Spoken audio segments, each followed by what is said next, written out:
मैं पहले भारत के एक छोटे से गांव सूरजपुर में राघव नाम का एक युवक रहता था।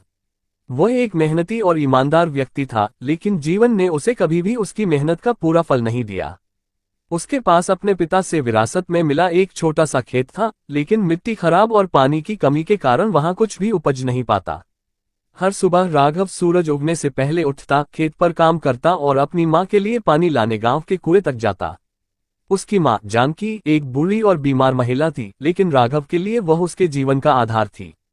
एक दिन जब राघव ने देखा कि उसकी माँ बीमार होने के कारण खाने के लिए भी तरस रही है, तो उसका दिल टूट गया। उसने खुद से वादा किया, मैं अपनी माँ को सुखी जीवन दूंगा, चाहे इसके लिए मुझे कुछ भी करना पड़े। अनोखा सपना और पहली यात्रा। उस रात थका हुआ राघव सो गया। सपने में उसने देखा कि एक सफेद कपड़ों में लिपटा बूढ़ा व्यक्ति उसके पास आया और बोला, राघव, मैं तुम्हारे संघर्षों को देख रहा हूँ। तुम्हारा दिल साफ है और तुम्हारे इरादे नेक हैं। तुम्हारे खेत के उत्तर की ओर जो पहाड़ी है, उसके पीछे एक जादुई बाग है। वहां से तुम्हें तुम्हारे सारे सवालों के जवाब मिलेंगे। लेकिन याद रखना, उस बाग तक पहुंचने के लिए तुम्हें साहस और सच्चाई का मार्ग अपनाना होगा। सुबह उठते ही राघव के मन में उत्साह था। उसने अपनी माँ को बताया, माँ, मैं आज पहाड़ी के उस पार जाऊंगा। उसकी माँ चिंतित हो गई और बोली, बेटा, वह इलाका खतरनाक है। लोग कहते हैं वहां जंगली जानवर और रहस्यमय शक्तियां हैं। लेकिन राघव ने अपनी माँ को आश्वस्त किया और अपनी यात्रा पर निकल पड़ा। पहाड़ी की ओर जाते समय राघव को कई कठिनाइयों का सामना करना पड़ा।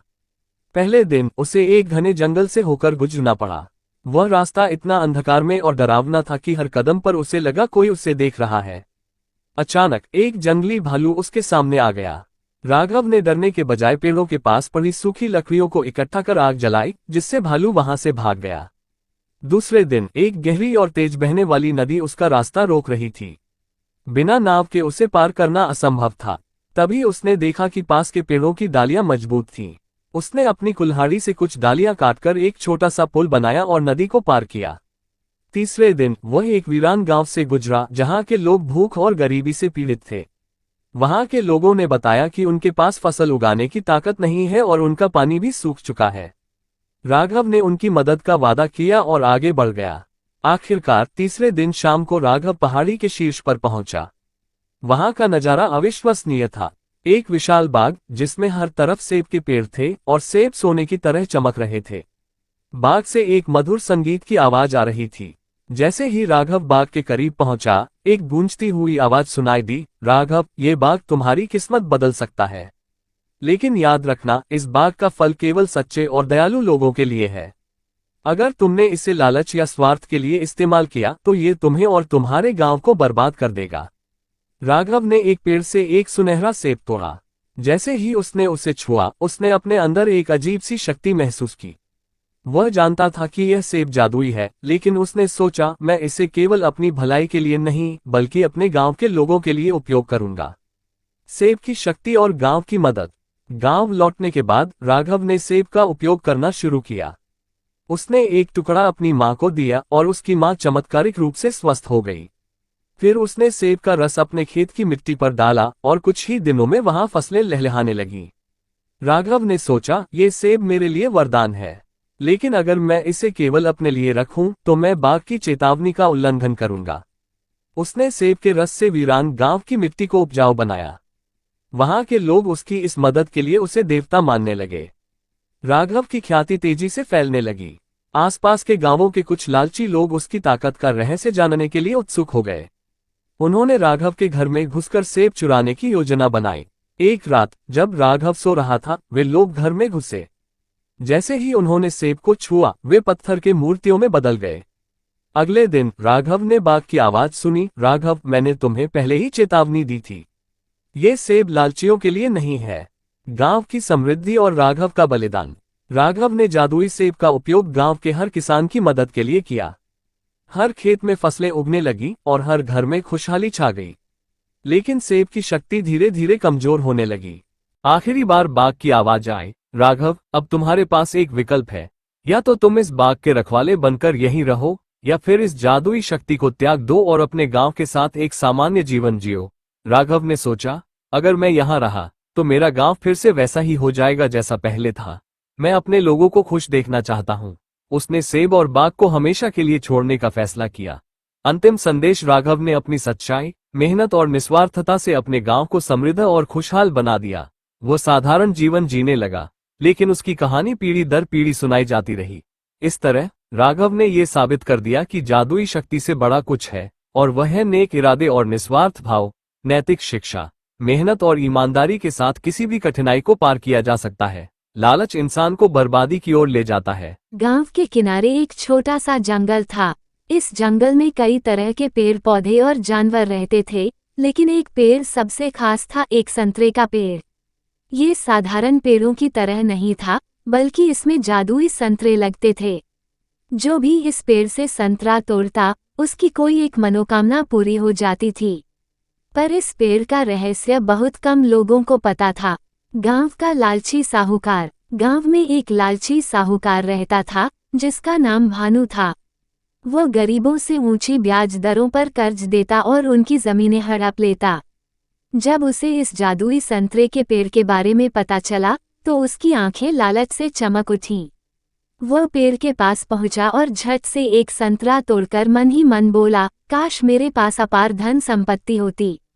जैसे ही उसने संतरा खाया, देखते ही देखते उसके घर में सोने चांदी की बारिश होने लगी।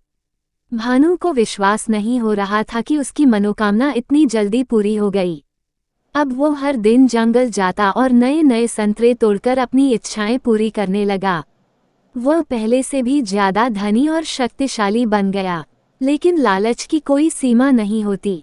गांव का निर्धन लड़का। उसी गांव में एक गरीब लड़का था, जिसका नाम अर्जुन था। वह ईमानदार और परिश्रमी था, लेकिन उसके पास बहुत कम साधन थे। उसकी माँ बीमार थी और उसकी देखभाल के लिए उसके पास पर्याप्त पैसे नहीं थे। डॉक्टर ने बताया कि उसे ठीक करने के लिए महंगी दवाइयाँ चाहिए। अर्जुन बहुत परेशान था क्योंकि उसके पास पैसे नहीं थे। एक बुजुर्ग व्यक्ति ने अर्जुन को जादुई संतरे के पेड़ के बारे में बताया। अर्जुन जंगल में गया और एक संतरा तोड़कर मन ही मन प्रार्थना की, काश मेरी माँ स्वस्थ हो जाए। जैसे ही उसने संतरा खाया, उसकी माँ का स्वास्थ्य चमत्कारिक रूप से ठीक हो गया।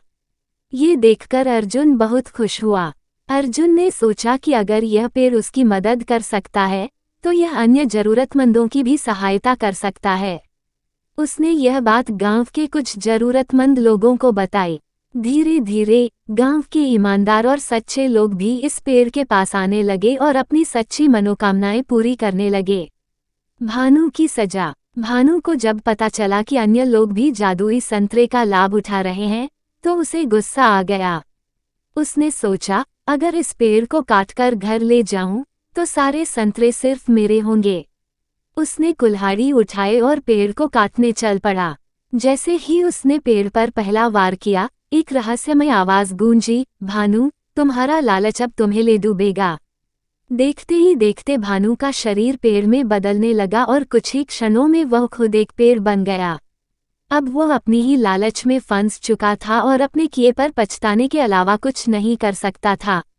नया बदलाव। भानु की कहानी पूरे गांव में फैल गई। अब गांव के लोग समझ चुके थे कि लालच का अंत बुरा होता है। अर्जुन ने इस पेड़ की देखभाल करने का निर्णय लिया और वह सुनिश्चित करने लगा कि केवल जरूरतमंद और सच्चे लोग ही इस पेड़ से लाभ उठा सकें। उसने गांव में एक नियम बनाया कि केवल वही लोग संतरा तोड़ सकते हैं जिनकी इच्छाएं स्वार्थी नहीं बल्कि परोपकारी हों। धीरे धीरे गांव समृद्ध होने लगा। लोग एक दूसरे की सहायता करने लगे और गांव में सुख शांति बढ़ गई। अर्जुन की ईमानदारी और परिश्रम ने उसे गांव का सबसे सम्मानित व्यक्ति बना दिया। कहानी की सीख।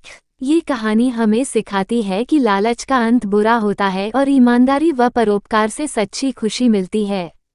हमें दूसरों की सहायता करने का अवसर नहीं छोड़ना चाहिए, क्योंकि सच्ची समृद्धि वही होती है जो दूसरों के साथ बांटी जाए।